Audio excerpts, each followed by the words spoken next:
kasus ujaran kebencian dan perbuatan tidak menyenangkan terhadap Mulyadi selaku anggota Dewan, serta yang kedua adalah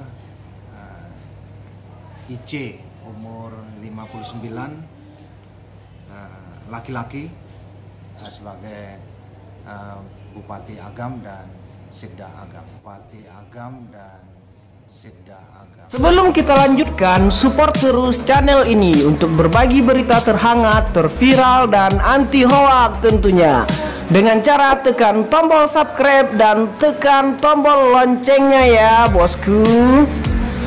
Dan bantu juga kami kabarkan berita ke seluruh masyarakat Indonesia dengan cara tekan tombol share yang ada di bawah bosku. Terima kasih, selamat menyaksikan.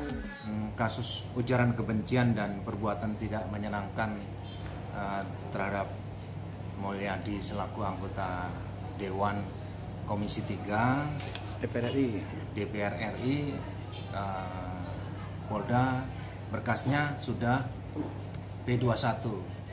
Kemudian adanya pendalaman dan saksi-saksi, baik saksi ahli serta lapor. Kemudian juga adanya gelar perkara di Bareskrim Polri.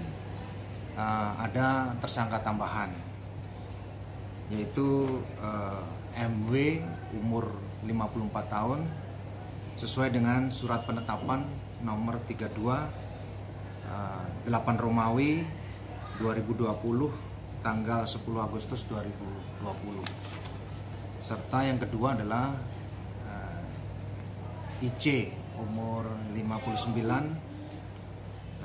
laki-laki, sesuai dengan surat penetapan nomor 33 8 Romawi. Dan Sekda, Bang. Bupati Agam dan Sekda Agam, Bang. Ya, yang bersangkutan seperti itu. Bupati Agam dan Sekda Agam. Punya sebagai Bupati Agam dan Sekda Agam. Keterlibatan keduanya sejauh ini sebagai apa, Bang? Perannya, Bang? Dari hasil gelar perkara dia intinya sebagai tersangka. Oke, Bang.